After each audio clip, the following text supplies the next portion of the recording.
How's it going, everyone? Welcome back to the Legion's Lounge. I'm your host, Matt, joined by CEO of Future Lore Studios and creator of Legion's Realms at War, Taylor. How's it going tonight? Well, it's going good, man. It's good to be back. I know we took a little bit of a brief hiatus. There was a lot to cover when we coming back from GenCon and a lot of orders to take care of in the studio. So now that all that kind of upkeep is done, we're back at it again, and we got a lot to talk about on this episode, specifically because we have a very important guest with us who has not been on the podcast yet, and it's been a long time coming. An individual who is also a fellow Canadian, but occupying out in the western provinces of Canada. And we want to bring in Harvest tonight. How's it going, Harvest? It's going great, Taylor. Oh, it's finally good to be on the show. Well, it's great to have you. I mean, it's like I said, it's been a long time coming. You've been a tremendous help and a tremendous advocate for the game thus far, and we're very interested into seeing your perspective and the deep dive that we know you're going to offer us today. I think our listeners are going to be pretty excited for that. Oh, yeah. Well, first and foremost, I guess I'm a collector turned player. That's how good this game is. I was like, ooh, shiny cards. And then I was like, oh, these cards actually play pretty well. And then I naturally became convinced and, well, a convert on my YouTube channel when I first examined the game. Like, oh my God, this is now my main game. I just feel it. It just naturally clicked. And that's how it all started. That's awesome. Yeah. Well, I know that we definitely want to do a dive more into what you experienced and how you found the game. So let's just start out there, and then we'll work our way up to Gen Con at that point. So, how did you find us, Harvest? How did you get involved in Legions? Where do you come from, and like your background in trading card games, and whereabouts are you located out west, and how do you feel about the card game community out there? Well, I'm located in Calgary, Alberta, so I just spend all my extra hard-earned money on card games. It's just felt natural. Like I used to come from a Yu-Gi-Oh background, like 10, 15 years ago, and kind of left the game after Synchros. I felt it was a good way to end it. Exceeds are okay, so I bought a few, but then I decided no, that's enough. Time to focus on life. But then after several layoffs, reschooling, did work, school, all of which I graduated, and then finally, after my I think fourth cycle, I was like, you know what, let's take a little break here. 2020, I got no rest at all. I was essential service, so constantly working, and I was like, okay, if I'm going to work to the bone while everyone else gets served, I'm going to reward myself some cards. And this was like a few weeks before the massive boom in 2020. So I was buying some Vice Schwartz. And then a few weeks later, I just saw the prices keep on going up and up. And all my Force of Wills I bought for really cheap. The prices kept on going up and up. And I'm like, I can't open these anymore. Okay, well. And then I started trends like, okay, these cards are fun, but what else is there? So eventually there wasn't enough to satisfy me. And Magic never really satisfied me to begin with. And Yu-Gi-Oh, it was just too different. So I started to venture into the Kickstarter world.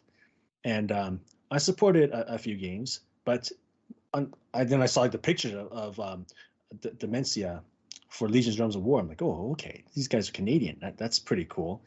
I looked at your quality. That's not bad. Like, I know you were small, and a small guy, like, sure. I was pretty accepting for any type of card game, no matter the size. So I gave it a look. And, well, the day came when the Kickstarter was finally approaching. I'm like, you know what? Let's go all in. And so I bought I think 5. Yeah, I bought 5 of the ERO collectors because I really liked it. Because no one else has much confidence in it. Like I saw it checked all the check marks for me for a good game. A creator with a face and a name, cards that have factions, a rarity for chase for collectors, a game that can be played. It's cheap and it's making push towards the States. It's got a local environment.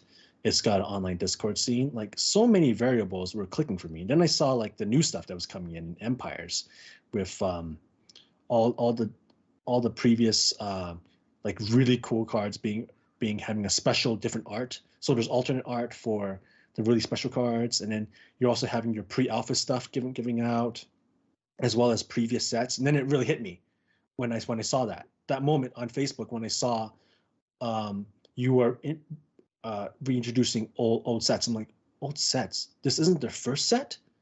So I did some digging and I found that Ravaged Lands was their first set. Then you came with Bound of Harvest, then Frontiers, all on your own before even going to Kickstarter. I'm like, okay, these guys actually want to put the work in before asking for your money. And I'm like, okay, that's a lot of work and that's a lot of commitment. That must mean that Future Lore Studios put forth their own money. That must mean the stores and people really generically like it. And from that moment on, I just knew like that this thing is real. It's legit. It's not, I don't want to say scam, but it's not a flash in the pan that they won't be tempted to give up when the going gets tough. And I know like there's 99% failure rate for card games, and the temptation to go on hiatus, like a real card game hiatus, is real. But if you can resist the temptation already and build up that much beforehand, oh my God, this is like the holy grail. A card company that will fight to the bitter end. And they're not even at the bitter end. They're expecting the worst even before it begins. That's a really good gauge and a really good measurement of the company's experience, the team, the players want for it to succeed, and yeah, pretty much everything I want that before I even knew it. That's awesome, and we really appreciate that aspect and that perspective, because it's something that I think kind of gets overlooked. You know, there's everyone sees the glitz and glam of a booster box, whether it's our game or others, and you know they see what they immediately like. Okay, well, what is my expected value, and what are the hits, and what are the chase, and what is the company doing, and right. But they don't see the effort, the grind, and the everyday hustle that it takes to produce a product, that final product that sits on that shelf, or is ultimately in the player's hands. And that you know, having your perspective, watching some of your videos, and you actually, I can see it clicks for you, and it's what you're talking about, checking all those boxes, but something that you didn't know you wanted, but it's there, and it you know, it feels like a great honor to be able to have that impact on individuals like yourself, but also for you to see the effort and the work that we put in behind the scenes to make sure that we produce the best quality product, the best card stock, the best card quality, you know, a continual signs of improvement in little intricate pieces of the card design, or you know, special templating, or continual work with our manufacturers to perfect the varnish and the finish on the cards, but also at the same time, you know, fingers crossed that we've now mastered the rigidity and straightness of a foil, as opposed to foil curving. So it's the tireless effort that we put in, and you know, you don't go into this expecting praise.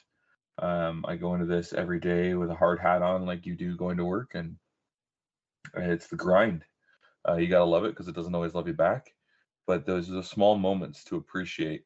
You know, those box opening experiences of a brand new set and seeing players rip into it for the first time, or seeing the discussions pop off in a Discord server about spoiler season, or seeing the reaction on people's faces in person when they witness or they come across the game for the first time, and they're like, "What? You guys are been out for almost 2 years now? Like, holy!" And I know we're going to get into that when we talk about our exposure at GenCon, but it's just seeing that reaction, seeing that level of commitment from someone like yourself, but that our level of commitment translates over, or translates through the cards to the end consumer, to our community member. That's integral, and it feels great to have that connection on a different level than just face value. Yeah, for sure. And like all the things you mentioned, like I discovered like after the fact, after the general fact of knowing that you guys are hard workers. I guess from the West, that's our language. I think I mentioned this before. Work is the language of the West. I mean, you hear about all this thing going on now with Baldur's Gate 3 and how, oh my goodness, they're actually doing real work, and how the game journalists and other companies are complaining about laziness in the field of gaming, not just card games, but like all gaming.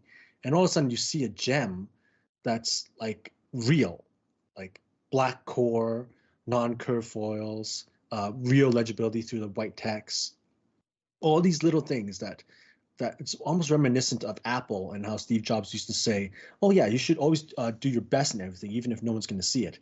Like that really clicks with people, and people are willing to commit, maybe not their money, but at least their time and their attention to a worthy earned media, such as a card game, a TCG in particular, when it's such a high competition.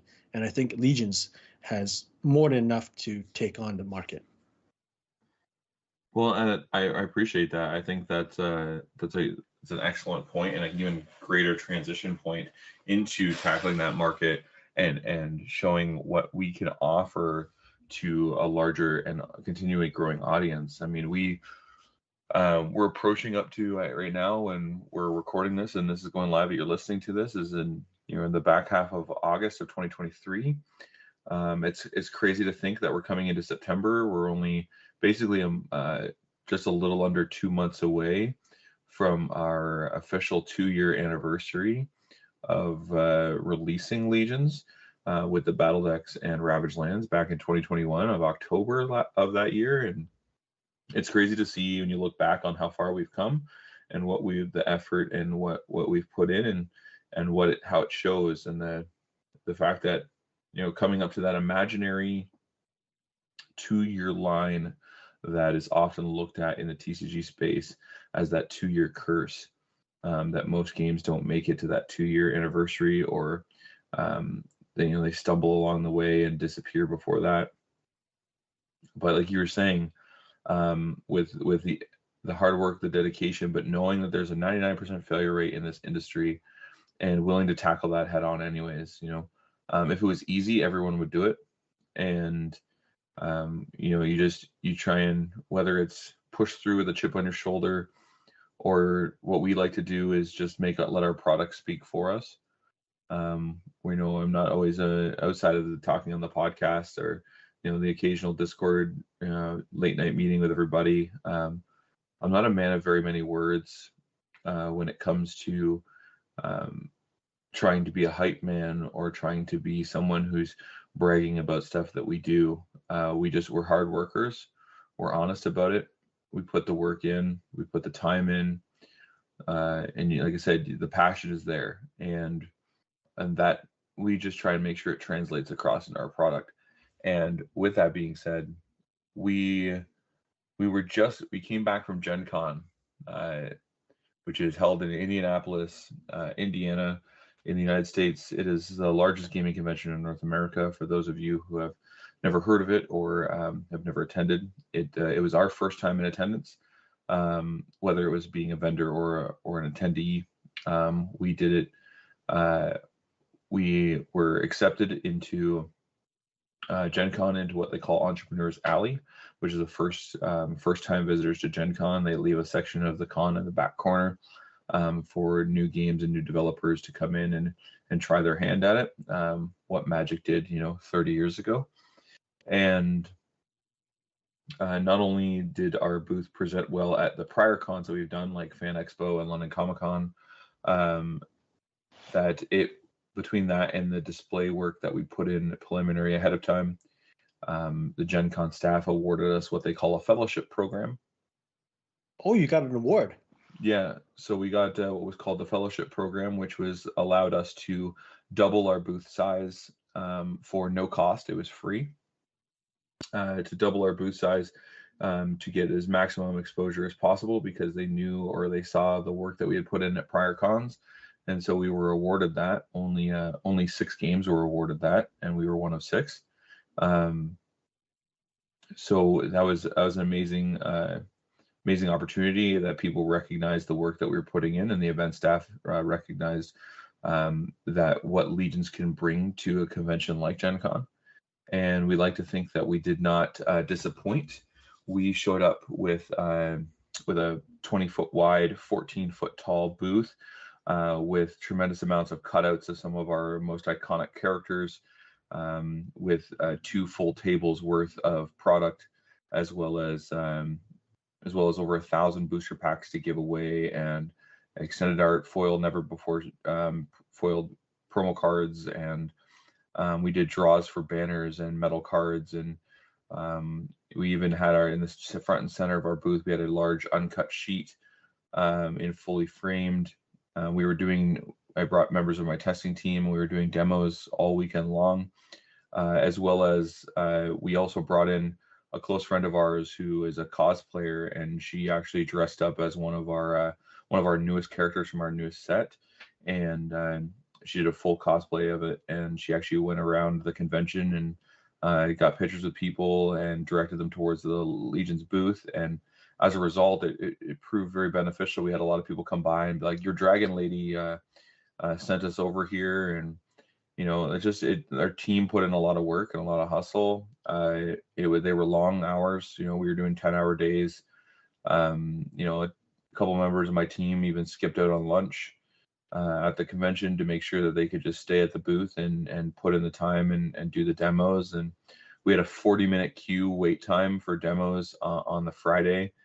People had a waiting queue for you? Yeah, we had 40 minutes waiting queue for demos. We had all 4 demo tables full, and we were people lined up around the corner to do demos. It was insane. Gen Con was at record attendance of almost just over 90,000 people in attendance this year. And just because we were in the back corner did not mean we did not see the foot traffic. We were actually directly located across from the bathrooms. So like right when people came in to go to the bathroom, and they came out and they saw our huge booth that they may not have noticed on their way in. And, we drew a lot of attention. They saw you as soon as they come out refreshed. Yeah, exactly. So we draw a lot of attention, and we had, like I said, we had lineups at our booth. We had 3 or 4 distributors come by and actually wait in a line to speak to us. I lost count. I think it was on Saturday. I think we were up to almost 13 or 14 LGSs that had come up and talked to us. And then eBay came by and spent a significant amount of time at our booth. Boy. And talking about how can we get cards on eBay and therefore TCG players. So that was really cool. Oh my God. We also had a couple other we had Star City Games come by and check us out. Oh wow, dude. And stood there and went over some of our cards, and we got a chance to talk to them as well.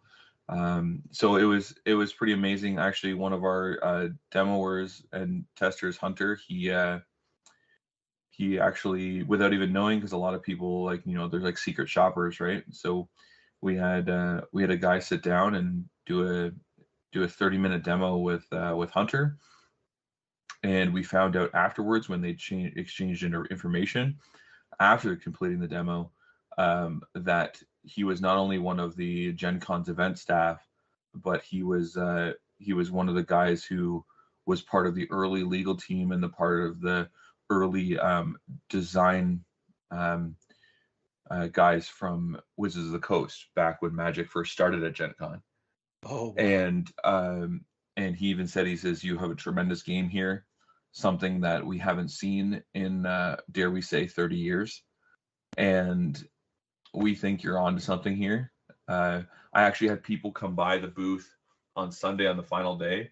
One guy particularly, he waited 30 minutes for me to finish a demo so he could personally talk to me, and shook my hand and told me that he had demoed every game available at Gen Con all weekend.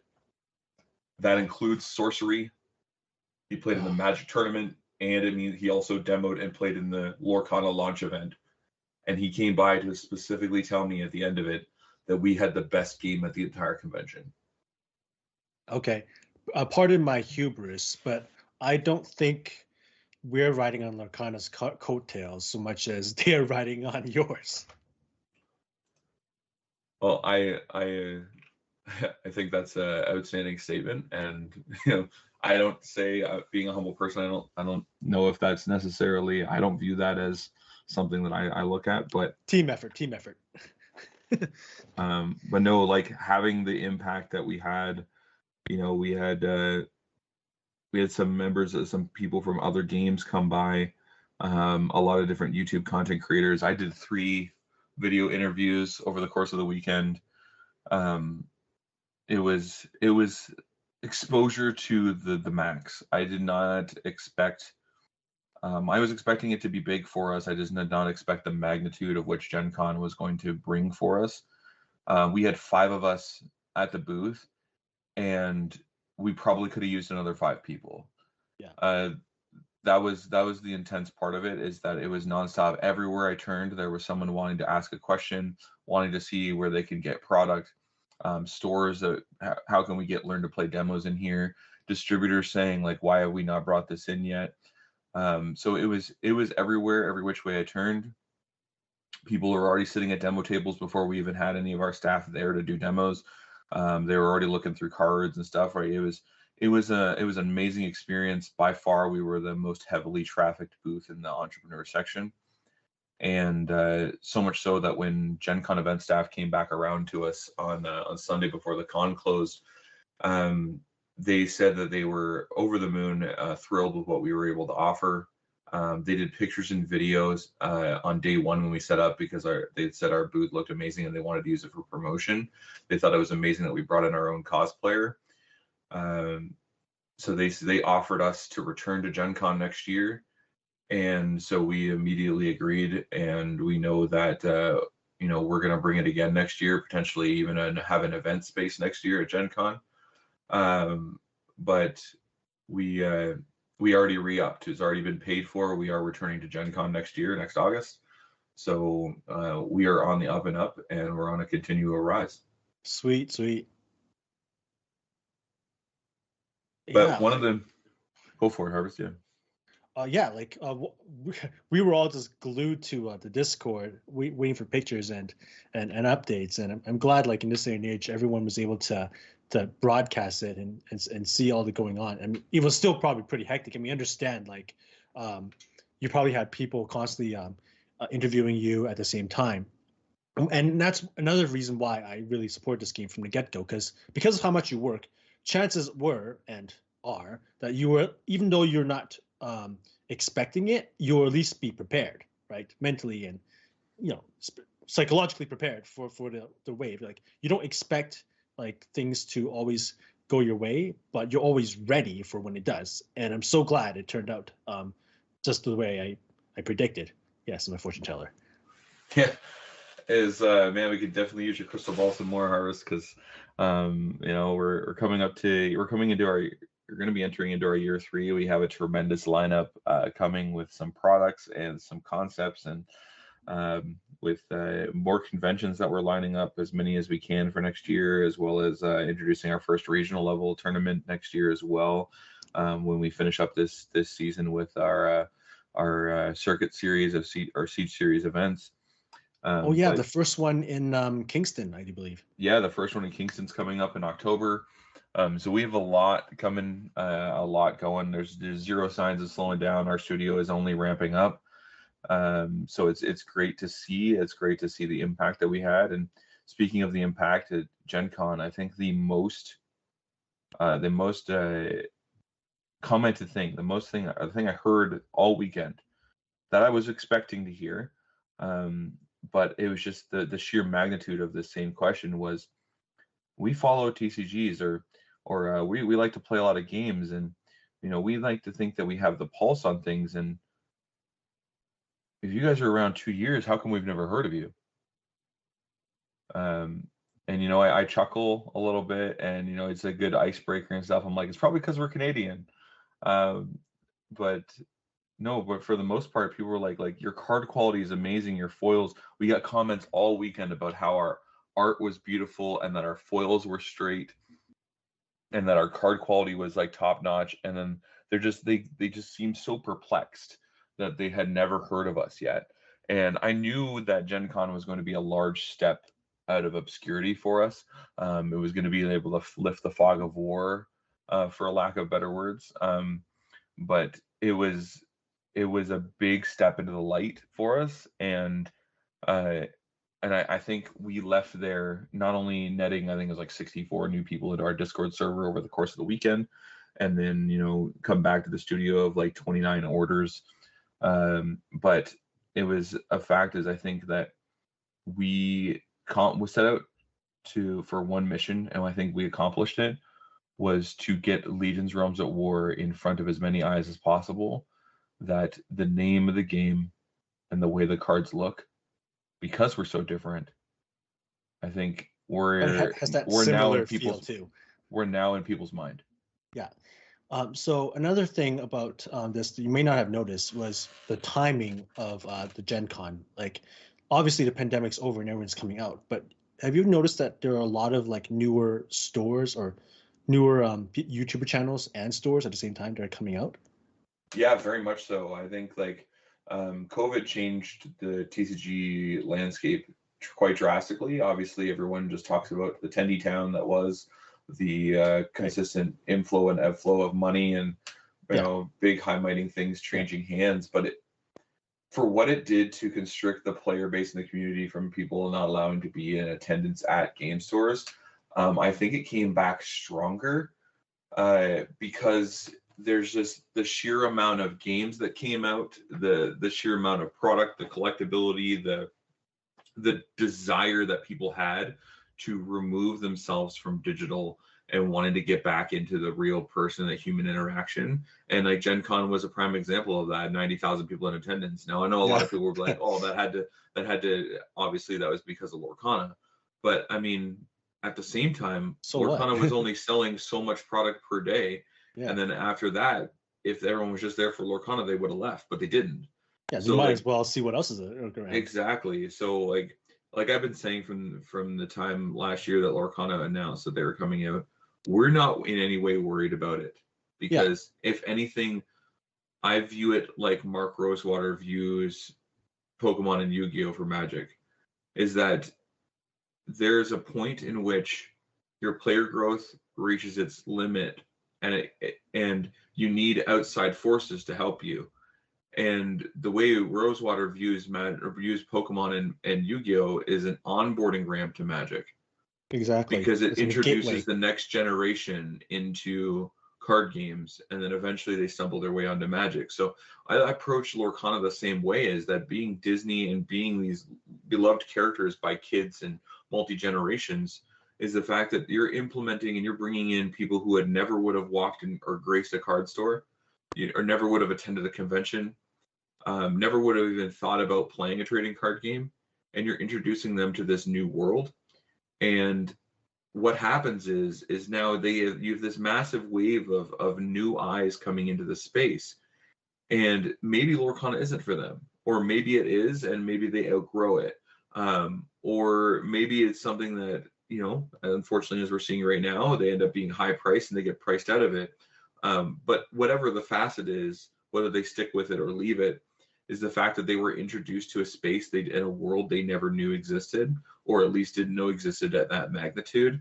And now, as a result, they eventually stumble across Legions as a high fantasy-like game that gives them a little more maturity than what you would expect on a Disney game, but at the same time, a much, much lower price tag than plays Magic better too. Gathering. Plays a lot better too. But yes, there's that. And also, in regards to being a gateway, it's also a gateway for like new people to start up a new a YouTube channel, or get a business license and start, maybe not be like a main job, but as a side thing or something to pay for their hobbies. And I'm noticing a lot of people like that, or people who had a YouTube channel for a while, but they want to move into a product line. And having a TCG not only grants you an audience, but it gets you involved much more deeply with a product and a community. Or I'm pretty careful about using the word community because of how it's overused, but maybe just with fans, right? Fans of culture, cultured gaming. It's more refined. I feel card gaming as a really sophisticated leisure activity. It's Yeah, yeah, it's a craft. It's like an art yeah, form. it is an art Yeah. form. It's beautiful. And it gives a lot of personality to it. And I think that overall it helps a lot of YouTubers. I'm outreaching to mid and startup YouTubers all around, and I'm just constantly just throwing a line in there, like not pressuring them or anything. Just want them to like take a look at it. Like we were at GenCon too, but the thing is, GenCon was so vast, like with how much space it was. Even people who went there may not have known you guys existed on Entrepreneur Alley because it was so big.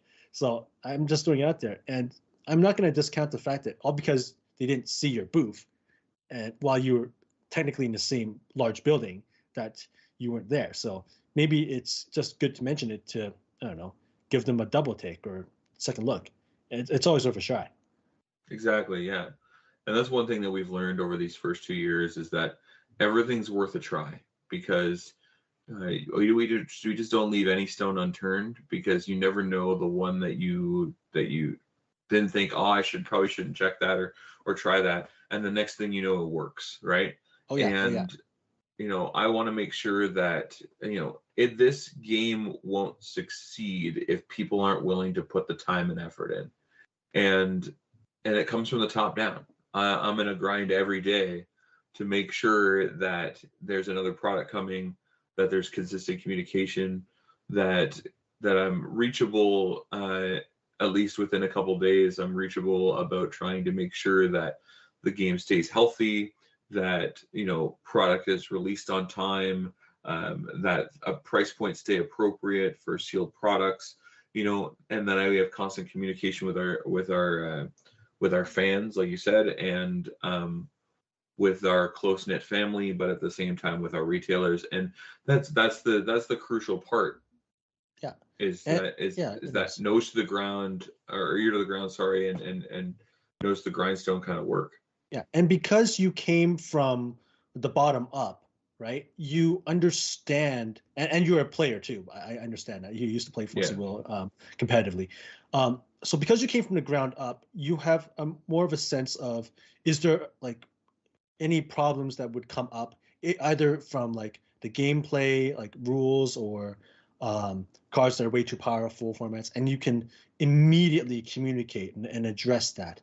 And I see that as FLS continues to grow bigger, you won't lose that because you came from nothing, and your player base is everything to you. And I think even someone who's never heard of Legions, if they can even know that this game really did came from a really small indie team that slowly built up, there is a lot more understanding from just random strangers looking outside in for games like Legions that came from nothing and worked their way up, as opposed to big games that have big budgets. I'm sorry, but it's the truth. Big budgets, they have the pros, but this is a con that they cannot get out of. Well, and that not only the big budgets, but big IPs, right? A lot of games are started because their intellectual property is so huge. Like Digimon and One Piece being examples of that. It's like that. Not only did we start as a small independent game studio, but every one of my hard-earned dollars is in this company. I still work a full-time job on top of doing this, and every single dollar of my paycheck goes into the company. Yeah, I understand. This is why you are the everyman's game, man.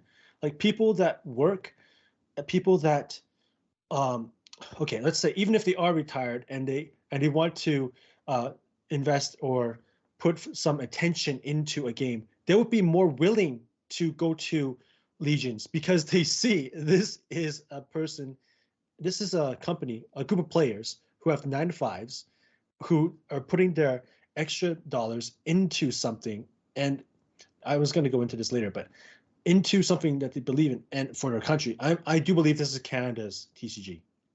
Like I've said it before, like this is a game that's from a small country. Granted, it has a geographical advantage being next to the States, but from a small country does not have the advantage of the other big companies, let alone a massive patriotic group. And we're trying to sell the product to a broad audience without that basic intuitive tribalism. I said it. I said the T word. We're bringing people together, and we're crossing boundaries when it is really hard to do. And instinctually, everything is fighting against us to cross that barrier to introduce this game, unless it's really good, which Legions is. Yeah, and trust me, I feel that grind every day. You know, we are Canadian, and I'm a proud Canadian. I am proud the fact that we are Canada's game. And it's even on our business cards, Canada's trading card game. We're proud of that fact. On the back of our boxes, we're proud of it. It says proudly made in Canada. It's a sign of honor and a sign of reflecting our own version of our own patriotism. But without a doubt, that has the repercussions. It has its pushbacks. It has its people are maybe either intimidated or they don't feel or they feel disconnected or something. And that's why GenCon was such a huge step for us, because we took Canada's game to America, and it was a huge step forward, because not just for exposure, but the fact is that we may be your neighbors to the north, but from where we're geographically located, there's 5 or more states that are further north than we are. So I mean, we're right on par with latitude of Northern California. So I mean, it's it's not your first time in the States. You're already in like 20 stores in the States, from Ravaged Lands, Battle for Harvest, and Frontiers to begin with, and that helps. Exactly. That must help you so much more. It's like, yeah, we've already sold to the States. This isn't our first time. It's just like we've sold to stores and probably a distributor here too before it, and it's so good to be able to say that you have prior experience. Trust me, like going to a job interview.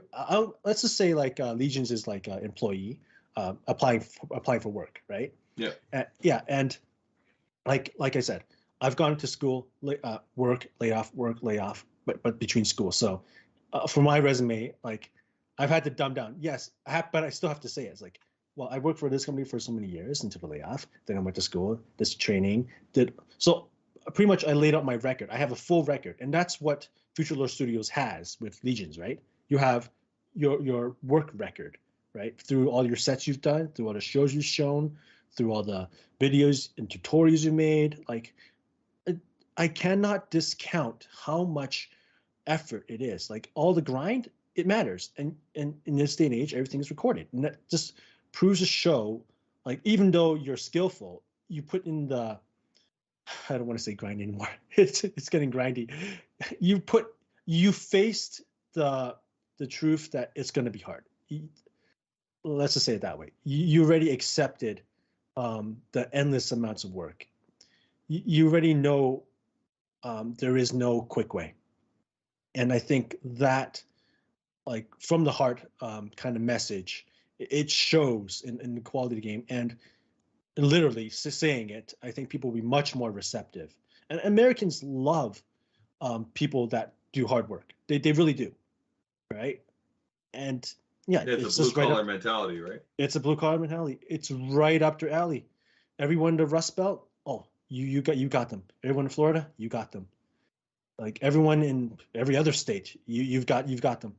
All they have to do is just give it a chance. And I know the economy is going to turn around. I'll just quickly blur about this. Once the economy turns around, you've got bright days ahead. Yeah, there's an element, like we just went. We feel comfortable of the fact that 2022, the summer of 2022, was a cruel summer, and the economy took a massive downturn, and it purged a lot of games. In the time that we've launched since 2021, I think I had counted up to 113 TCGs that either came just before us, around our time, or after us. And that many? I would say about 80 to 85% of them are gone. And it's crazy the purge that happened. And I know Rudy talks about it on his Alpha Investments channel. about the elastic band theory, that the further things flush down the system, the further that elastic band stretches to the floor. And it is the purge. It flushes all the ones that were not tough enough to make it, didn't have the business mentality to do it, didn't have the capital to support it, whatever it may be. It flushes the system. And it happens every few years. But what happens is it ultimately is an elastic band, and it only pulls so far, and then it eventually bounces back. And when it does bounce back, it's the people who hung on. It's the companies that put the effort and the grind in every day. It's those was the ones that are going to see the reward of the bounce back. And I'm happy to say that, we're not out of the woods yet, but we survived the cruel summer of 2022, where a lot of games just exited and bowed out. And we're starting to see the crumble of some other ones around us right now, and we're still pushing strong. Like, I've been spending since before Gen Con and all the way through after getting back from Gen Con. I've been spending all that time working on our 5th product release, Opus of the Magi. If you count our battle decks, that's our 6th product release in less than 2 years' time, right? So, like, that's something to be said about how much our community is receptive, how much people want the success of the game, and that there's steady growth, and that I have no signs of slowing down. Yeah, no signs of slowing down. So yeah, I don't want like to give a, I would like to give a challenge just to all of our fans here. Like, you don't have to do too much, but just like make a line on any YouTuber channel you come across that, or even VTubers, those little cute Hololive anime girls. Just drop a line there saying, hey, can you check out Legions Realms of War? It's just a quick line. Or maybe just make a YouTube short or a TikTok video. It doesn't have to be too long. Just approach the market in a different way now, because YouTube itself and even Google itself has changed. Like the post in 2023, the market's changed. So it's not even about algorithm, about how many people are going to mention or hashtag this. It's just about persistency, good old fashioned persistency. Like I think our Toolbox creator the other day was mentioning about how he found Legions of War on Reddit, and then checked out the next week it's still there, and then decided to check it out. You never know. Like, leave no stones unturned. Not just like in people reaching out, but just like in a broad channels sense. If we could just constantly mention Legions, just a quick line, that's all it takes. People will eventually get so curious. Curiosity is an amazing thing. It is one of the best marketing tools ever.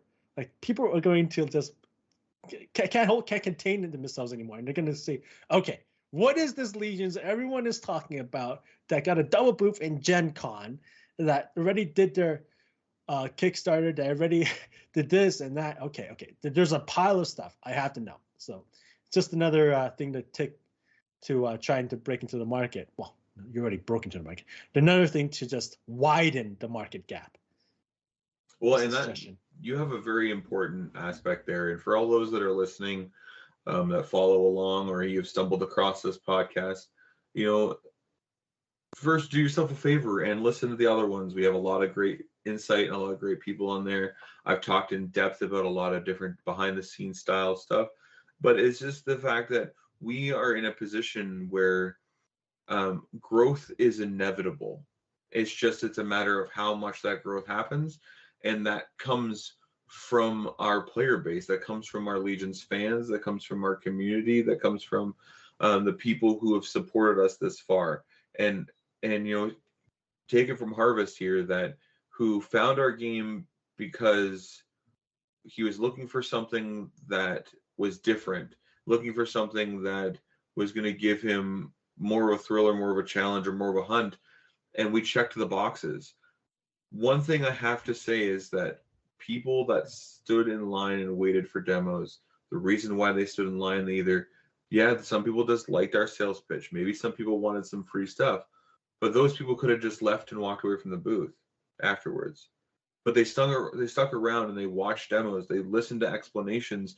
They saw how the game was. And those are the people that stuck around and witnessed this happen. And it was quite an amazing process to be a part of, because it's just people sitting down, and no matter which games they came from or what walk of life they came from, is the fact that we united them in something that they really enjoyed. Like they were playing, and they the first couple turns are like, I really like how this game functions, or I really like how it plays, or I really like this mechanic. Something as simple as one of our keyword in our games called plunder, and it's where your opponent cuts the deck and you draw from a middle part of the deck. They thought that was super creative, and that it was a really fun mechanic. And it's just little things that get them. You're not going to make everyone like you. You just have to make a few small handful of people love you, because it creates such a strong emotion that will drive progress.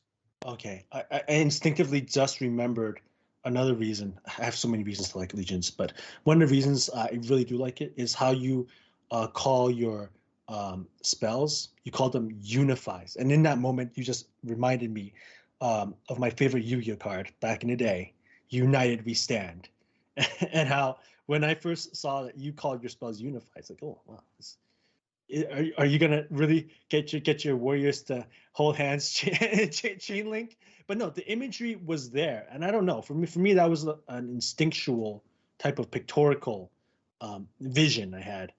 I don't know. It just clicked for me in a strange way, but it worked. Like you have so many subtleties in your card design messaging. It's fortifies instead of traps, right? I feel it. So there's the linguistics element in it, and of course you are a writer. So, I mean, I did look you up. You have a face and a name, so I know you had a degree in screenplay writing, and that just adds to the fact. Oh my God, this game has lore. Like another thing on my list. Like we are really not BSing you, people that are listening. Like this game is legit real. It's got not just check boxes, because I hate saying that. It's got the elements that you want for a full package entertainment. And every single time I try to explore it, I see it. They have the standard ambassador program for you to go to your stores, and they have something really old school that you will really love. They have a master set collection. So if you collect all the cards in the set, and 3 out for the commons and uncommons, 1 out for the exalteds, and 2 out for the renowns, you get a special promo card. And this was something new, but I really love it. I was ecstatic when I first heard about it. And to see that it followed through in such a short amount of time, and just as much short of time, if not less, than the fulfillment of the Kickstarter, it's good. Like they deliver. Future Lore Studios delivers on Legions. And then there's the master class if you collect all the sets in the block. My goodness, I'm trying to prioritize the good things to mention about Legions, and this is just one of them. I see Rudy mentioning all this time, and one of his latest videos was about, oh, I just bought another set collection, and then he's like reminiscing about how no one's set collecting anymore, and then I just screamed on his comment section, there's a master set and master class collection in Legions Realms of War. Can you at least give it research, please? And I'm screaming at the top of my lungs, like, this is everything you're asking for and more. Yeah, so let's go ahead and talk a little more about GenCon. No, I want to actually highlight on what you were just talking about there, and that is the struggle for us, right? Because we're a small indie community or indie game and a company, despite the fact that I like to say that we're indie because we are, but I mean, we're a fully licensed corporation. We're an international corporation. We have international copyrights. We have international trademarks. We own all of our artwork. Like all the legality and the pieces are there to grow as a full-scale corporation. Yeah, I think you're more like up and coming. I like the up and coming challenger, but even then, that doesn't do it justice. You're so much more than that. I can't say established because the bar for established is so high, but there is no category for you yet. But you're definitely more than just indie and more than just up and coming for sure. Yeah, it's weird because sometimes it feels like we're blazing our own trail, and I think I've mentioned it before in prior podcasts or in other interviews and stuff. Like, obviously this industry would not be here without Magic 30 years ago, or all of the uprising and falling of different games over the years and over the decades. But it's just that, I got to give kudos always to James White and his team at LSS for the effort and the push the breaking of the mold that Flesh and Blood did to the TCG space, allowing people to believe in games outside of the big three, and seeing them still succeed to this point of being, I think, what, they're on year 4 or almost year 5 now, and they're like 11 sets in. Seeing that degree of push, that degree of effort, and breaking into the mainstream from another country outside of America was so good to see and so needed in our space, that it allowed us to follow that path to a degree, to push into that space as well, but then from there be able to write our own rights and write our own message forward in our own way. And I think it's you can't under or overstate it enough how much potential there is in this space. And I have so much details, so many, like you mentioned before, whether it's hidden things in artwork or hidden things in the lore, written things on the website or in the cards, and there's just the detail, the depth of which this game goes, the way this story goes, the design space that I have that have already come out, and the stuff that's on its way out. Opus the Magi is our next set. It is our quote unquote lore based set. It'll be our biggest product to date. We're introducing lore cards into the game for the first time, so you actually be able to follow along with the characters and the places that you've loved up to this point, and seeing where those characters are in the story right from the box opening experience, which is just adds to the amazing set. And it's not like they're replacing cards in the set; they're in addition to. So the set is quite large, and not only is the lore aspect to it, but the design and the mechanics coming. For the people who listen to the podcast, there's a little spoiler alerts. We got things called the runic rares coming. It's a special mechanic that's coming in Opus. Opus the Magi Illumination, our next set. It's runic is a new mechanic that is going to allow some pretty cool and sometimes awesome, like wild game-changing card interactions, and interactions during the opponent's turn specifically. So it's going to add another level of depth to the game. I like to use the word depth a lot, as opposed to widening, because the more you add to a game, the more complex and the more strenuous it gets to try and keep up with a card pool or expanding things.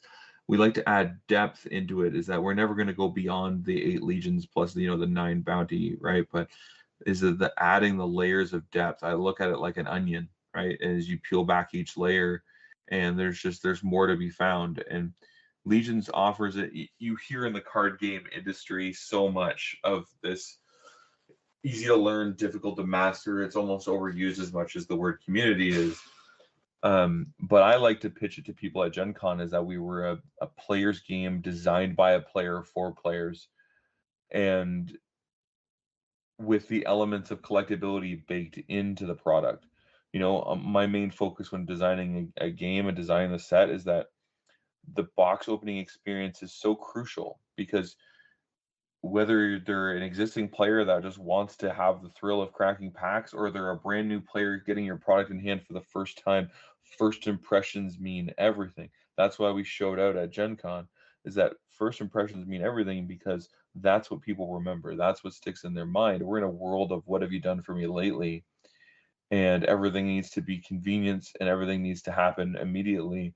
So you need immediate gratification. And how do you do that when you come to a booster box? Is the fact that you try and build in the fact that the average player buying into your game, whether they're trying it or just an average, hobbyist enthusiast, is buying 1, 2, or 3 boxes maximum.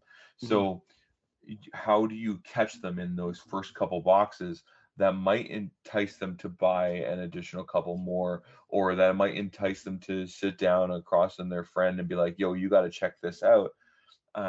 Or, go to their game store and be like, hey, you thought about running events for this? That is the part. And that's where I think my background in television and film specifically gives us a little bit of an edge, in the fact that you have to have a hook. You have to have something that encapsulates an audience, and something that, I respect the hell out of directors and writers, cinematographers that can produce a storyline and produce a movie that hooks you in the first 10, 15 minutes of a movie.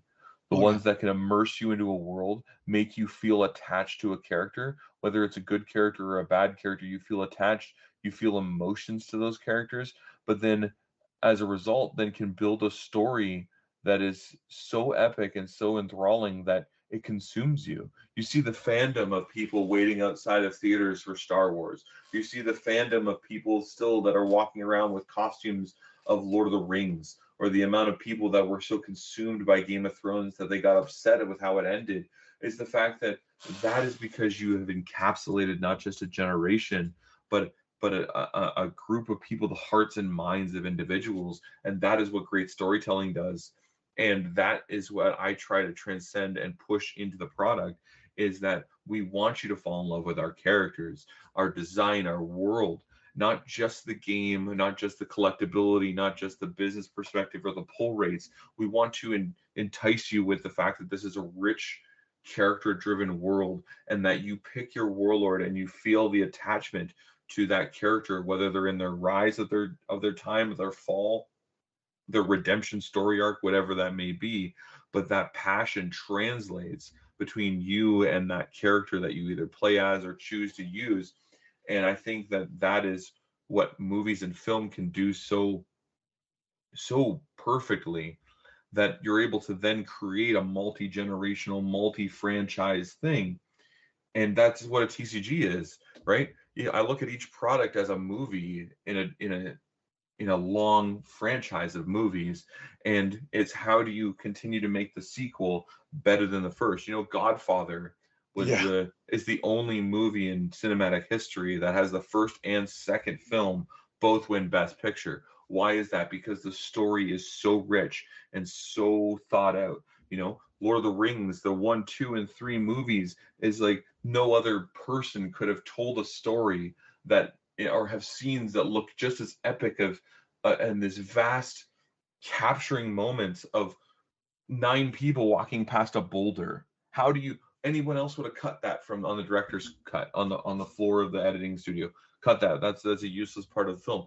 But no, that's in the film, because the way it's shot, the emotion, the feel, the heartache, the travel, the energy put in, it speaks to people. It adds an element of realism, and that is what we try and bring to each one of our products. Yeah, and it's great because it's in people's hands, so they so they're thinking about it as they're doing the hand shuffle, left right, and because you're a film writer, you also understand storyboarding, and you've actually organized the numbers, at least in Frontiers. Yeah, Frontiers. When you put it in your little 9-pocket little binder for your little collection, you're actually reading the storybook.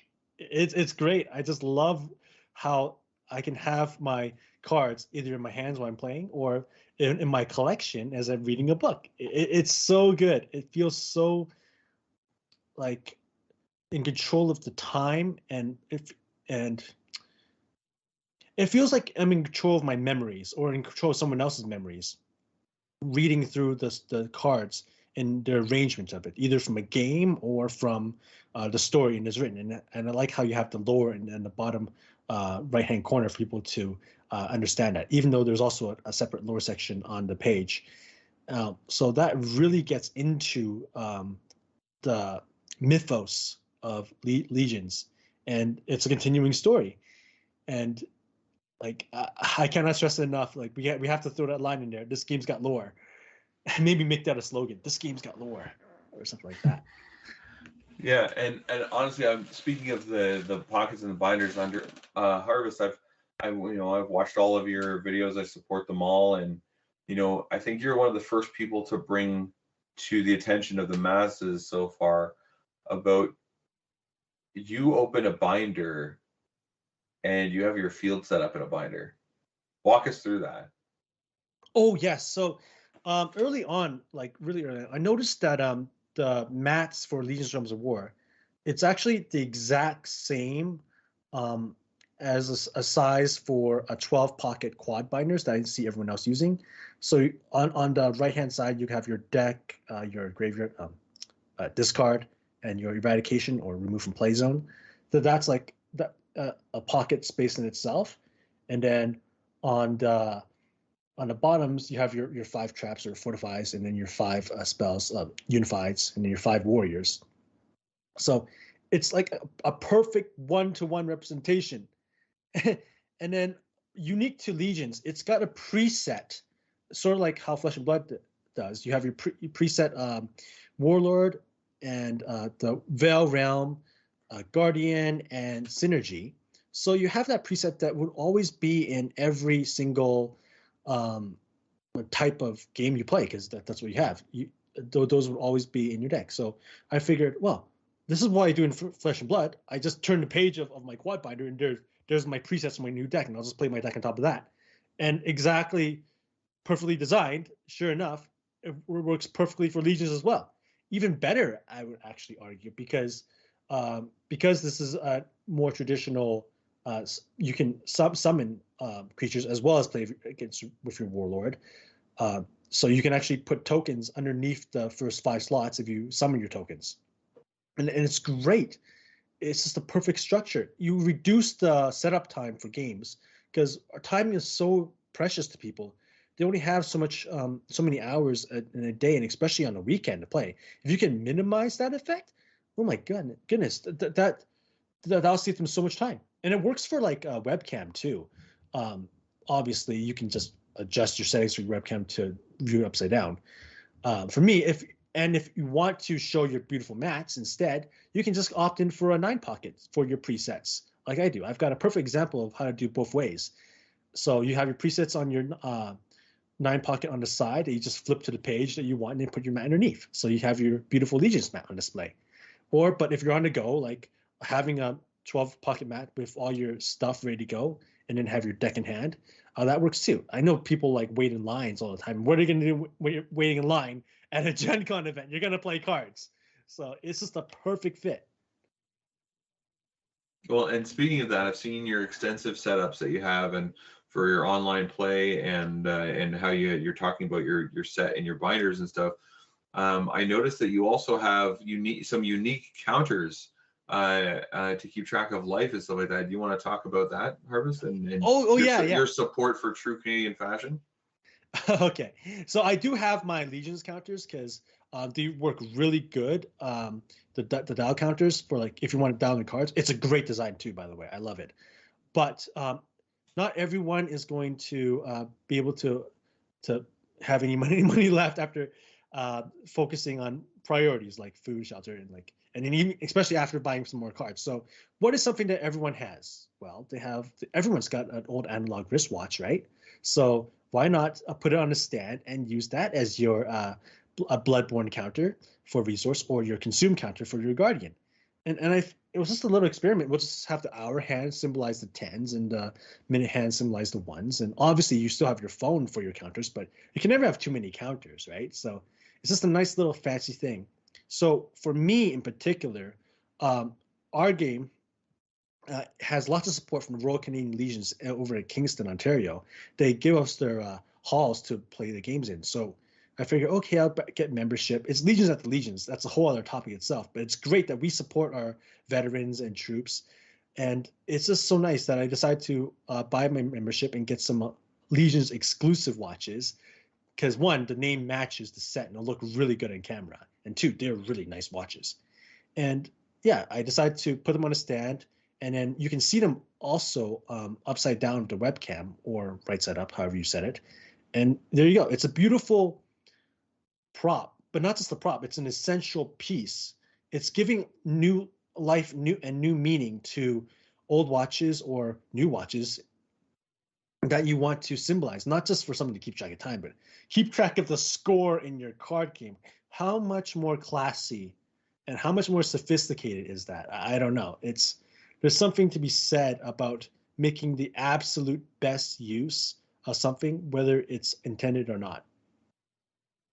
So I think that that's an excellent segue into the fact is that we were talking about, the absolute best use for what we have, being a new game, being in our, well, I would still say our infancy. We're not even 2 years old yet, and you know, the battle, the struggle of not only just growing a player base, but also getting a store's attention, or getting a store willing to try out demos or learn to play nights, or to put the effort into to build a community base. It's a lot. It's a massive undertaking, and if you don't have community champions, much like yourself and there's a couple of other members in our community. Jake, he's been on the podcast a couple times, and then Cody from Booster House in Kingston, Ontario. Without those great individuals building communities and being a Legion's ambassador, that's why we have that program on the website. Check out the programs tab. You too can become a Legion's ambassador as well, for all those listening. But what I was going to say was that we have this a tremendous opportunity of not only being Canada's trading card game, but specifically in our country, as we continue to try and grow further into the United States. But specifically in Canada, we have this unique opportunity to be truly patriotic. And like you mentioned, our relationship with the Royal Canadian Legion and the Royal Ontario Command specifically, and being able to host events at the Royal Canadian Legion halls, starting out in Kingston at Branch 560, which we're going to be holding our Siege Series event for those listening, October 14th, Saturday, October 14th. Registration through boosterhouse.ca at 9:30 a.m. is where you come in for deck registrations. But what I'm saying is that we have an excellent resource there, whereas card stores that are often fully packed or have multiple games going on or have a hard time building up communities in a very small space, is that the Royal Canadian Legion, there's 1,355 Royal Canadian Legions across the country. That's more than the game stores in our country. Is that they have an older clientele, right? They serve and help a lot of senior citizens and a lot of war veterans, and they don't see as much of the young crowd go by anymore. I remember when I was a kid, my great grandmother was the leader of the Ladies Auxiliary of the Royal Canadian Legion for decades, and I grew up going to the Legion. My parents were married at the Legion. My mother was in the Legion dart leagues, right? And so is the fact that I spent a lot of time at the Royal Canadian Legions as a kid, and they had great memories and great impacts on my life. And having that connection, having that heritage woven into me over the years, I think that that's really cool, is the fact that not only are these legions still around and still supporting of our senior citizens and our veterans, but they're crying for a new attendance, a new the fresh blood, the new people, this new generation, to not only find out who they are, what they stand for, how they represent Canadian history, and how they represent the Canadian pride and patriotism, but at the same time, what great offers they have, of whether it be memberships or rental halls for weddings or events, billiard leagues and dart leagues, and restaurants inside of them and stuff, right? There's a great network and ecosystem within the Royal Canadian Legion, and getting the green light from the Ontario Royal Command specifically, and now we're working on the Royal Canadian Legion across the country. What better facility for us to have a great group of players that want a place to play, and a facility and and an organization like the Royal Canadian Legion that want new people in their doors. It's almost a perfect match, and not to mention it's even more of a perfect match because our names match.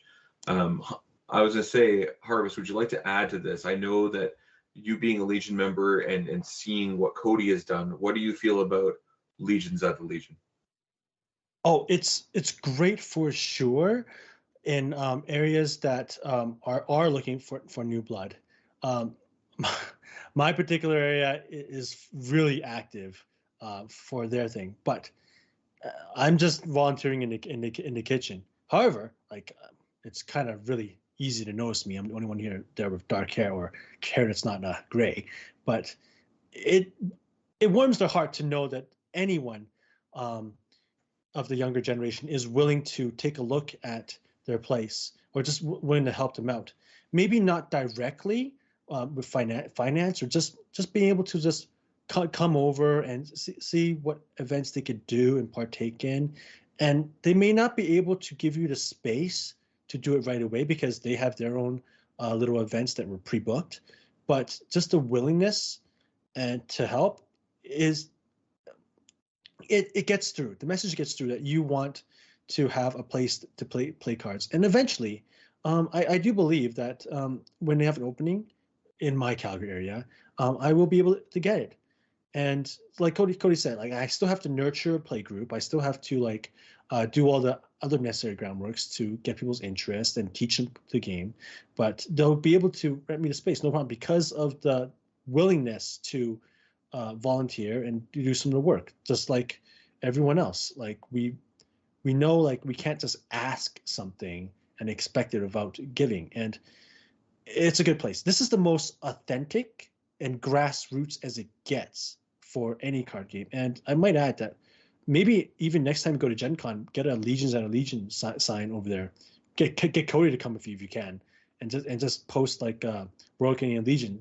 Like we're part of something that supports our past. We want to carry the torch of remembrance for everyone from World War II, not just World War II, Vietnam, Gulf War, Korean War, and show that we want to be part of a fundraiser, because we have fundraised in the past, and use our game as an avenue to reach out to the previous generation to show them, hey, this is what your ancestors have done for you, and we can honor it legacy not without like firing bullets and guns, but from just having a good time at a hall and just maintaining the legacy and being good citizens. Yeah, it's a pay it forward mentality. I mean, it's baked into our Canadian DNA, and it's just, you know, it would translate well into America as we witnessed in Indianapolis. There are several legions in the United States. They're a very patriotic country as well. So maybe at some point we'd be able to bridge the gap there too. But it's just the impact that we want to have, or that we are having. I think it comes full circle here, Harvest, that we're in a position where not only do we check the boxes, but like you said, it's more than just that. Oh yeah, you are so much more. You got that real human element into it for sure. And I think that right there not only speaks volumes, but it allows us to transcend over a lot of other pretenders in this space. And I think that we're in a position to continue to grow and continue to thrive, but also offer more and be something that only people would dream of being. Is that it's the sky's the limit, but it comes down to how bad you want it. And would like to know from your perspective,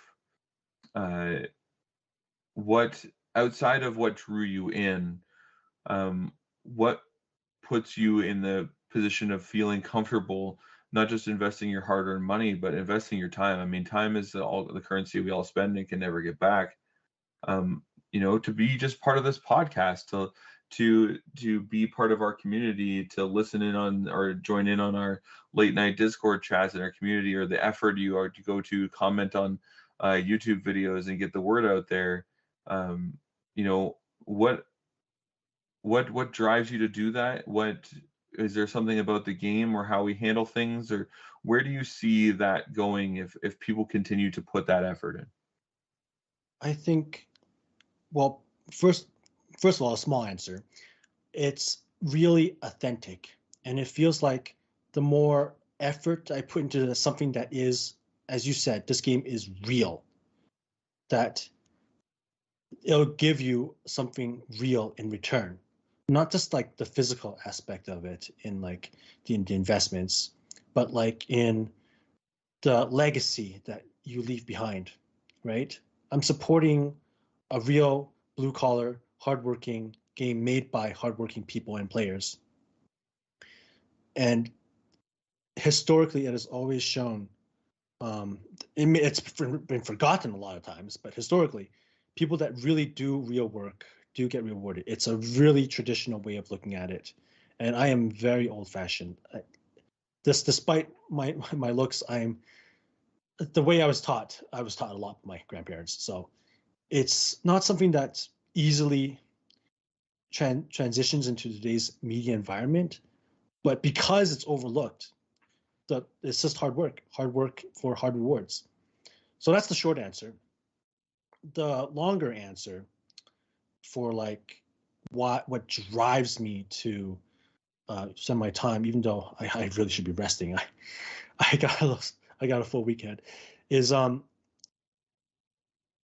don't know. It's more for self development. I think I was going to get into the subject earlier about how we have so many new YouTubers and new store owners in this day and age because it's a side hustle. You have to have a side hustle or a side hobby or a side thing that might become something later on. It's really out of need. Like our economy, like US and Canada, world is in shambles. Even though I've worked really hard to get into a position where I can afford to prepare for when things get good, like it's really out of need. Like I know this sounds really bad, like, oh, so you feel you have a need to play a children's card game. Well, it's not just a card game. It's about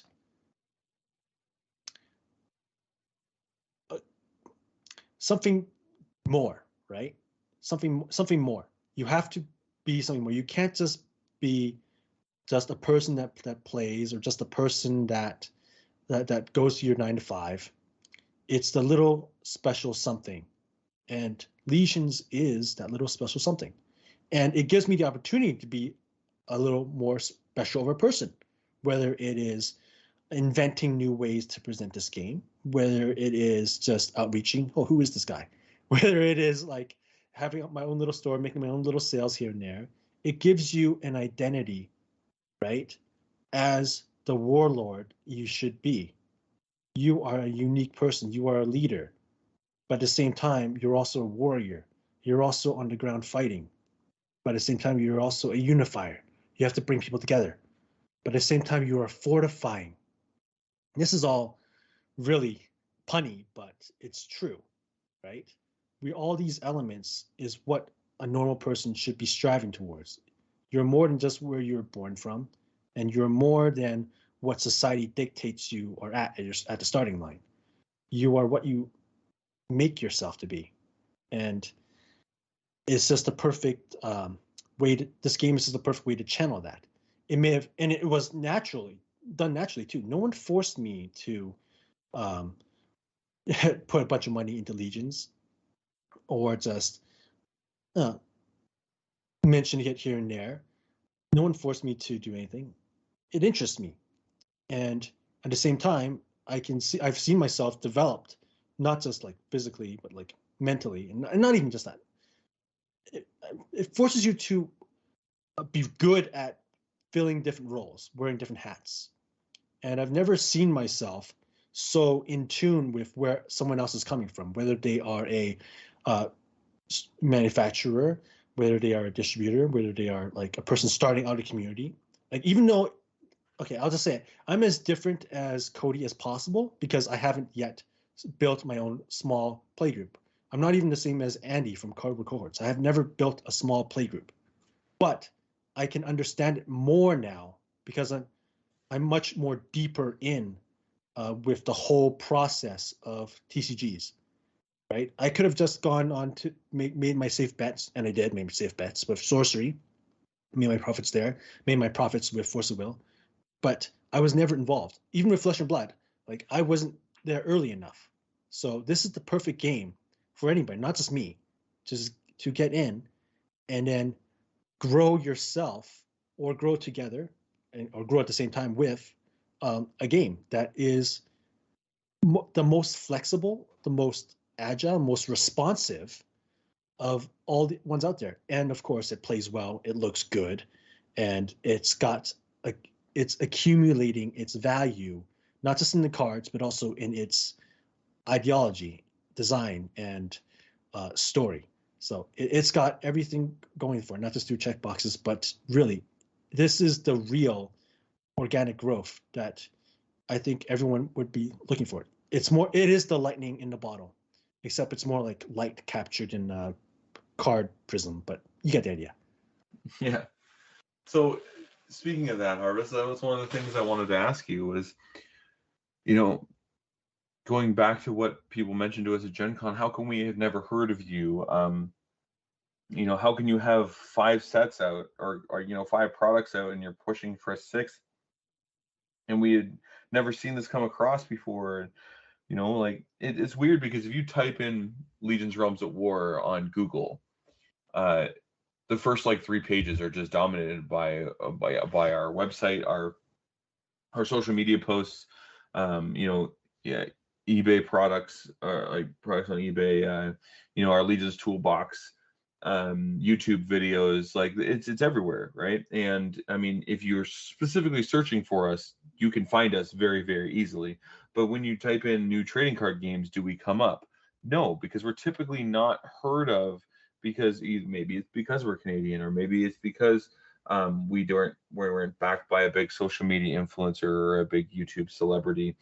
So it's hard to step out of that obscurity. And obviously GenCon was a first major step for that. And it's crazy to say that in the middle of our year 2, our first major step out of obscurity. But, one of the things we're highlighting is the fact that we are returning to GenCon next year. And I think that this year it was a great precursor for next year, is the fact that when we return to GenCon and we either see those people come back to our booth or we have new faces come in, we'll get the same response from the new faces. Maybe by that point they'll have heard of us, or maybe they'll still have the same response of, you haven't heard, how come we not have heard from you, and you're in year 3 already. Or we'll have people come back and be like, hey, you guys are still around. At what point, Harvest, does us checking those boxes, being something more, having the organic growth, being the real deal, at what point do we become inevitable? Right. So I have been thinking about that question a lot. And the easy answer, which I will half give, would be to say, oh, no, it's the YouTube algorithm, or, oh, because we're focusing more on work on quality to give you the best. And that is true. But I think the real hard answer that would truly give people meaning would be to say, we're preparing for the best, but we always expect the worst, right? Because people will always want the most and want more from a company of your quality or card game of your quality. I'll give you an example. I'm actually an advanced student, fast track, and many times. So that fast track is like what you would call someone that's like advanced. So you're actually in a higher level. They give you the harder tests. They give you the harder compositions of welds to make, both in reading, writing, and in practically doing it. Harder theory and practical. And they will never let up. They constantly push you. It's to the point where I have to memorize all freaking 400 questions and know the answer to every single one until they have nothing left. So if you want to know at what point, you have to have a higher resistance than the bar. The reason why no one's heard of you is either because they did hear of you, but they don't ever want to give you, because they don't want to give you that recognition, because they know, or they're afraid if they give you that recognition you so badly deserve, that you would then let up. So think of it as a compliment. You are like the prize student that they don't want to spoil. that they have to test you hard. So the only answer I can give you is to treat it like an eternal struggle. You will always be fighting. You would never expect anything to be easy. Even when you make it, you cannot take anything for granted. That one mistake that Flesh and Blood did was the whole situation with Channel Fireball, where they thought they had it made and they gave them a huge allocation, right? I think you remember this. It bit them back. It bit them back. And it wasn't for the fact they worked so hard. It wasn't for the fact that Rudy and everyone else that also invested in had so much to lose that they fought back and dug themselves out of the hole. You did not fall into that trap, right? So I understand that could be a huge probability. And to sum up the answer, I'll just say,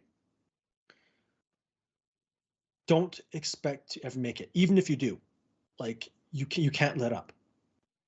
It's the best I can give you. It's sort of like, I think you and I telepathically communicated on a few occasions. Like, I am telling you something, but I cannot tell you something.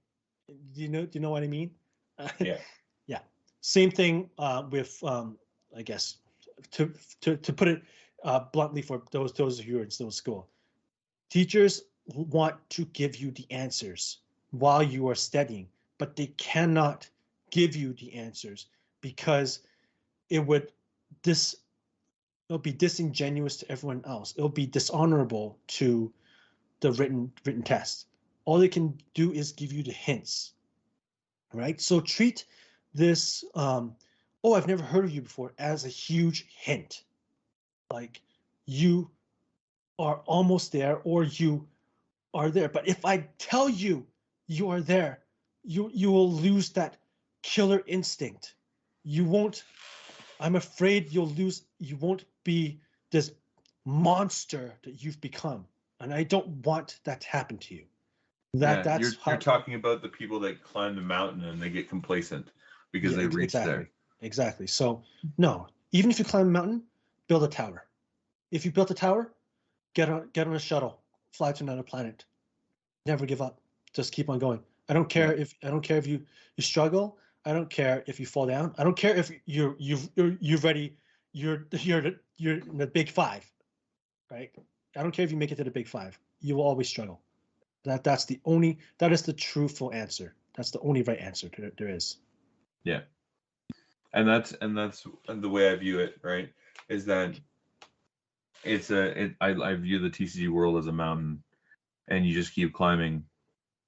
And when you think that you reached a small summit, you look up and there's a bigger mountain, and it's going to be like that, and life is like that. It's a work, a nonstop strive to be better, and complacency is, like you talked about earlier. You talked about curiosity, and it's such a great marketing tool. Complacency kills curiosity. The fact is that when you move forward, you have to move forward with a purpose, and you continue to do that. I think a lot of companies, not just in the TCG space, but companies in general, but we'll talk about the TCG space. When you reach the top, all the other games are coming for you. Everything is striving to be where you're at. It's a king of the hill mentality, right? When you reach the summit, there's no other place to go but down. So look back, understand the work and the effort you put yourself through to get to that point, appreciate it, and keep moving forward. Yeah, like you're being stepped on for your own good. That sounds so bad, but that's another way to put it. Yeah. And yeah, you are the ultimate. Legions is the ultimate underdog, worthy of so much more. Worthy of so much more. Maybe that can be a slogan. Yes. Yeah, that'll work. Maybe that's the name of the podcast. I don't know. Worthy of so much more. Yeah. Or the ultimate underdog. Yeah, or that. I like that. I like that saying. You know, it's not like we try and walk around with a chip on our shoulder. Is that we Well, understand we're and you're still, not saying it, I'm saying it. yeah. Let's say we're still very much in our infancy, and there's still a lot of work to be done, and you know more to prove, right? Um, but we also want to just continue to reiterate with people, just like we're at Gen Con next year, and I'm sure we'll be there the following year as well. And you know, it's a matter of that we are constant, and that's the way I look at it. Is it's that is what's inevitable. Is oh, the oh, fact that the hard work will always be there, and we will keep producing stuff. okay. So, one quick thing I'd like to suggest, Yep. well, before you go, uh, I noticed that lots of games have a little box inside their starter decks or constructor decks. Can we have like a little box that can hold single sleeve cards at least inside the next starter deck you make, or make the starter deck into a box? It doesn't have to be too fancy. It's just a box. Yeah, for sure. We have some really special stuff coming with Opus. So that's going to be definitely something to look out for. But yeah, there's not just in packet, like not just in cards and mechanics and designs. We got some interesting packaging layouts coming as well.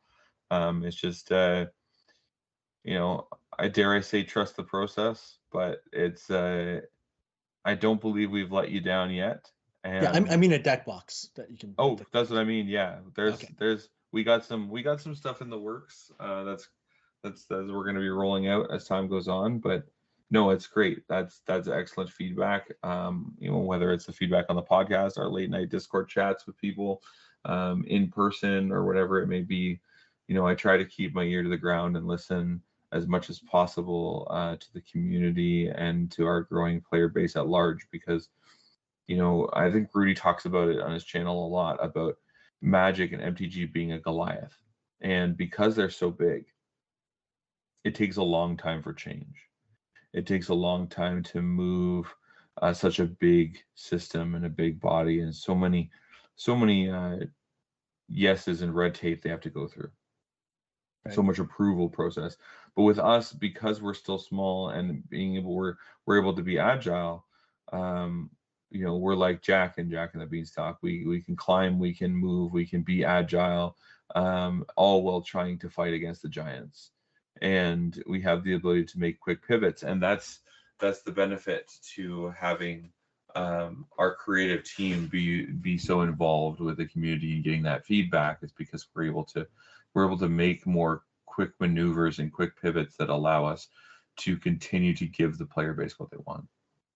Yeah, for sure. So, yeah, this here is a perfect example. Like we in this day and age, we need to have like a deck box inside a structure deck or starter deck, or even booster boxes that can fold into one to make full use of what we have. And because people would rather spend money on cards than storage of cards if they can help it. So, perfect example right there. And yeah, aside from that, and also like the puzzle cards, you know, a big card that can assemble. It's nothing new, but just nice to have. It's coming in Opus, I hear.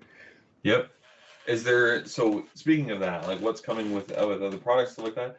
As a collector first, and now like you said in the beginning of this podcast, a collector that turned player. Is there specifically things that you like in the collectible aspect of Legions, and anything else that you would like to see or witness or be a part of? I know yourself, you bought a substantial amount of Empires. I feel from the community, we got great feedback that Empires was our best product opening experience. Walk us through some of that there, Harvest. Okay, so I bought 5 of the ERO bundles with like another 3 along the way, and well, it was a massive Kickstarter. So it has it had the previous sets. I think 2 of which are now out of print. Frontiers and Ravaged Lands, and the pre-alphas, which is like for the high collectors. I really love that, and I really appreciate how you've kept your 10-year-old before the game was even finalized test prints. That is so special. But also, like you have your foils of the Marianas Pirates set. You had your foils of the double-sided Warlords. And then you had the former promo, and still promo, Lady Dark Sky, and then the 3 Magic Siphons, and then your foil version of the foil collect Magic Hollow Void Hollow collection, and as well as your Twilight Garden collection.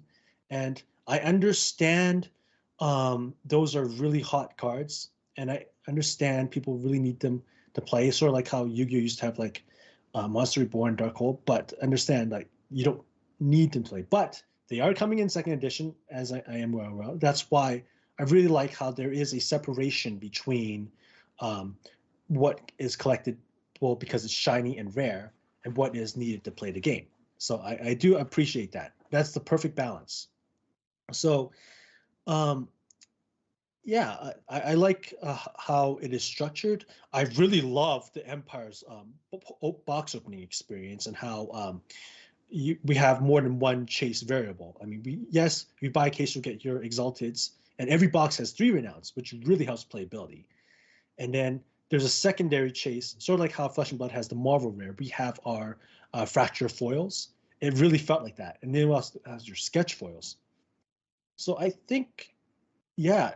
And you had the former campaign promos reprinted as common. So I was actually going for 3 to 4 types of chases, because you also have your sketch. I was going for 4 types of chases, 4 or 5, because you also have your sketch rares and doing. I was having a blast. Even after I had all my Exalteds and after having my master set, I was still opening it because of I wanted to assemble decks to give to people, and a toolbox, once they have their deck maker, it's going to help a lot. But yeah, the game has a commoner format, whereas we can just assemble commons and play a game that way without any of the high end rares in the game. So the game is so communal in terms of like it's so transferable from one person to another, because the bulk is really useful to give out to other people in little packets that you can give away, and nothing is really wasted, right? I don't like wasting cards. I feel really bad having to throw a bunch of cards away, like my old Yu-Gi-Oh cards that weren't shiny or weren't useful, and then I don't want to repeat the cycle of throwing away and then, or having a bunch of storage space for them. It has to be used, has to be circulated. And again, it's become a tired meme to say all checkbox, but this is another real checkbox. Like the algorithm and the playability, the usefulness in the cards is there. As a collector, I don't just look at the big, expensive, shiny cards. I want to see what the little cards can do for the little guys that just want to, or just the passer buyers just want to see what they can do with what resources they have. And it just feels so good to be able to give them a piece of this game that I love so much, and for them to just accept it and say, oh, okay, well, he's just giving me a pack of cards. I guess I'll take a look. Oh, okay. It's just so natural doing it that way. So yeah, that's really why I really like collecting in Legions. I can actually help other people get into the game, and it's not just for myself, but if it's for myself too, like I get a lot of stuff. Well, yeah, and that's something like I've always tried to highlight. I always wanted to. I saw a lot of games where you open up product for 1 or 2 cards and you left the rest of the stuff on the table. To me, that screamed poor design, and I really wanted to aspect of the fact that Legions has commons and uncommons that are, some of them are the most effective and powerful cards in the game, because that way they're readily available. You keep the barrier to entry low and you get people involved and they feel like they're making an impact and have the creativity and flexibility of deck design without having to chase the high rarity cards, but at the same time baking in that level of collectability. Yeah. So, and of course, because you're such a small, because you're such at a flexible stage, and you may even stay in a flexible stage because of the way your company is structured. We already have the commoner file format that we're finalizing. I think the next step would be to have like a blitz format, because I know time is so precious that maybe we can have a format where you have like half the deck size or like half the life points and half the consume, so games can go even faster, and people like they can't learn a full-fledged game like all at once. They would need like a tutorial, like a sort of like a mini game within a game. And you did a great job with the original starter decks and how you had those now banned cards to introduce them. But just a suggestion, maybe a blitz format for Legions, with and without the rare cards. Yeah, for sure. That's definitely something we can experiment on further. I know we have an actual format called Renegade coming up, hopefully in the next year and a half, that we're working on specifically with our set release of Battle for Supremacy. But so the Renegade format will not only be a faster style pace play with lower health warlords, but it will also be a mass multiplayer like experience as well to benefit the casual growth of the game as well. So there's a lot of that coming in the future as well. Like I said, the design process, I have a very, very wide design base with this game. I know you mentioned it before, but like how beautiful our playmats are, but there's 2 zones that are available underneath the Veil Realm on the left side of the board for a reason. There's 2 spots of the playmat that are left empty because eventually that is future design space as well. So so there's a lot of working pieces and a lot of longevity to how the game is developed. I said I didn't just make this overnight. It's been a 10-year, well now 11-year process. So it's been a long time coming with a lot of design principles, and we don't look at what's just coming in the next year. We look at how it impacts the next 3 years, the next 5 years, the next 10 years of the way we approach our company and our way we approach our sets. Okay, bro, I keep on forgetting how long you've been developing this game. It's truly is amazing. I think you've been developing this game longer than most modern video game companies develop to come out. So that's just another. It's a surprise to me, but I keep on surprising myself. I keep on forgetting how long of a development cycle this was and how many other things that were thought out. Yeah, and as I said, the design space is immense. Opus is going to be bringing in, like I said, the runics, but we also have another special thing that we can't talk about quite yet. But Opus is going to be introducing a new type of mechanic design to the game as well. That as we build with each set, you'll see the full potential of Legions really start to open up and see what the master plan for this design is all along, not just mechanically, but as you saw with the fractured foils and the introduction of the slow progression towards Decimea's arrival. That's why we have the countdown card with the hourglass that shows the countdown to her showing up and how the game alters when she is available to be a playable piece eventually in the game. For those that are just listening, that's Decimea. It's our character on the back of every Legions card. Yeah. She's like our big bad, or our equivalent to, I guess the best equivalent would be to like Darth Vader. But that's what I mean. So there's so many levels of element to there, and we at the same time still trying to bake in collectability for people like such as yourself, Harvest, that appreciate the story and the hard work, but also want to have some like chase collectible pieces, because I understand that you're one of only 2 people in the world to open a chase collectible piece. Yeah, that was actually my second box. I mean, I opened a first box already, like just to get a feel for it. So, and then I opened the box on video. So it was actually my second box, completely at random. I was not expecting it, but I wanted to like categorize like how it would feel like if I opened a fracture and everything. But it would caught me completely by surprise. Like the way that card opened to me. I'll describe it to you right now, even though I'll describe what's in what went onto my head, because it didn't really translate well on video in first person. So in my thought bubble, I was thinking, there's a shininess and it's full art. It's really bright. Oh my goodness, it's shiny. For like a fraction of a second, the room actually went white to me. Okay, the room went white because how shiny that was. You couldn't see it on camera because the camera lens is not my eyes. And then when it went white, I just saw that hand come out. It really was theatrical. It felt like something out of a dream, like a white light and his hand come out with like a charm in it. And then that's when my thoughts reconnected with my words in reality. And I started reading the text. Angelica's Emerald Luck Charm. Well, it's Harvest Lucky Charm now. And well, I went on from there. But when I put it in the casing, like I was amazed how because I was using the BCW see-through casing, right? So it looks so good to see the hand holding the charm, and then behind the hand is my hand through the casing. It was like Inception right there. It was like a perfect experience. I couldn't have asked for a better experience.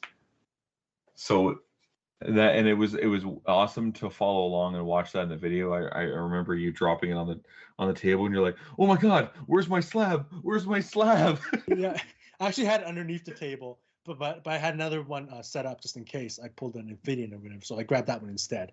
They're both the same thing, and I did the regular procedure of soft sleeve upside down first before the BCW. I probably won't ever grade it. It's too precious to me, and no, Hunter, I'm not going to sell it either. It's mine. So for those that are just listening to this and didn't get a chance to see your video, or what exactly did you open, Harvest? So, when Empires was first advertised on the Kickstarter, we were let known that there were going to be 8 different one-of-one cards, and it was one of the ultimate chases aside from tickets. But I don't think the tickets were mentioned. The golden tickets were mentioned yet then. So it was the ultimate chase, aside from the Elysian, even more ultimate than that. It's the ultimate chase because it was somewhat less than 1%. So I did some quick math and I figured, okay, if I buy like 8 cases, maybe I would have like a 5% chance of it. And in 5% in a video game, a procking percent rate of chance is actually really good. So I just took a chance on that. But and if I didn't get it, it's okay. But if I did get it, I know that's really rare because this was around the time Magic was having their one-of-one ring. But obviously, there was no way it could have overlapped because Magic did the Lord of the Rings one-of-one rings years ahead of time because they're a much bigger company, and we didn't know they were doing that, and so it felt extra special that you figured out something, or willing to try something that the big companies were only willing to try once after so many months of preparations, and you came to the same conclusion. The amount of foresight that your company has in terms of doing something like this in many aspects of the game, not just the one-on-ones, is why I like it again too. You have like Marianus or Amphibian preparing sets in the future, but also preparing to support cards in the past. And as a screenwriter, I know that you have to factor in the time travel aspect as well. You may have to do a recap episode, or you may have to write about real actual time travel. So that's another thing that really gets my juices going. But anyways, back to the one-on-one. Like I knew what it was the moment I saw it because it looked so special. And I looked at the bottom corner where it was supposed to have the flavor text. I don't know why. I was just drawn to looking at the bottom corner. And I saw like in gold text, Empires of the Rise. And to the left of that, the one-of-one. And that was like the final moment I knew in my head that I actually got it. I wasn't just getting a special full art or a misprint or something like that. I was for sure what I got. So did you like the way that we did the foil treatments on the one-of-one with the gold stamping and everything? Oh yeah. Well, this particular one-of-one, it looks like well, not just an heirloom, but like it felt like a hand-me-down from heaven. That's what it felt like. That kind of experience, you can't replicate that in anything. I don't think anyone on YouTube has ever experienced what I experienced. Like the one-of-one, it's becoming it quickly becomes a generic term, but it felt special. Like it felt like you were entrusting the game to me. That's what it felt like. And see, and that's the best way to sum it up. Is Mark Rosewater says that in his 20 years, 20 lessons, is that people want to have an aspect of the game that they can call their own. And it's up to you as the game developer to give people that opportunity.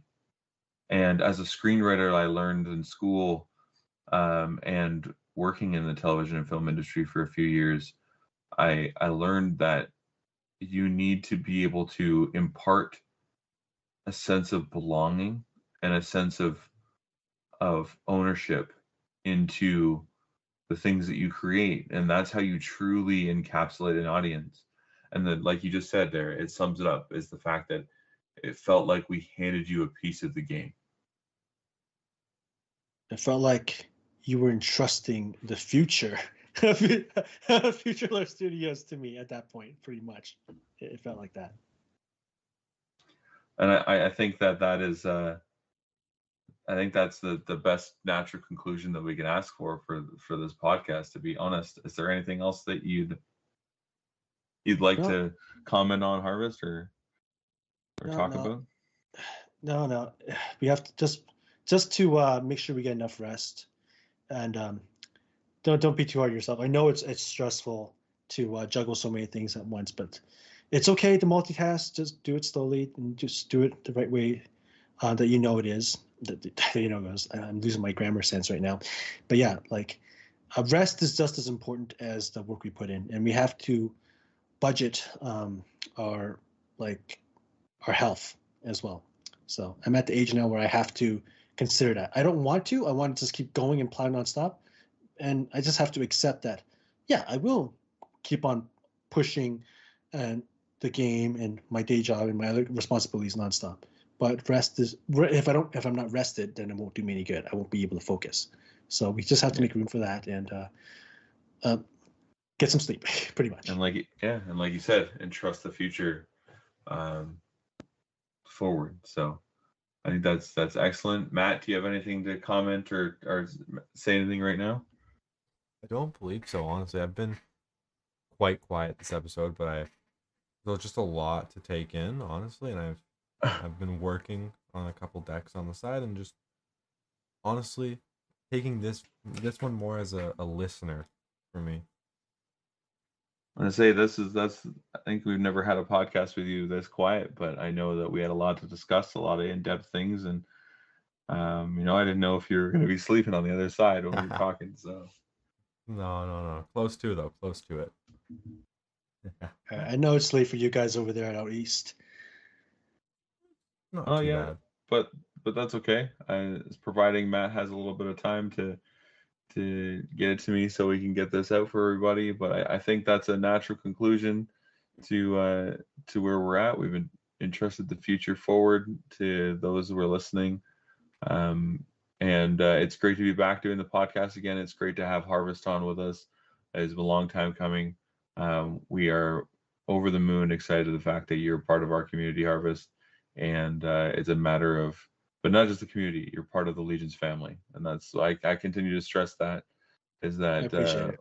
that we're growing, and Canada's strong. Even when you're out west there, we will eventually meet in person one day, whether it's at our regional event or whether we do an event out in Calgary. We'll get a chance to meet in person, and I'm sure you'll have a lot that you want to talk about or ask.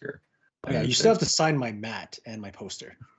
All right, yeah. I look forward to getting the opportunity to do that and to get a chance to meet you in person as well someday. So, All right, guys. Have a good With night. that, I think that's a great place to end this, and we will see you all next time in the lounge. Have a great rest of your day. Night. see you guys.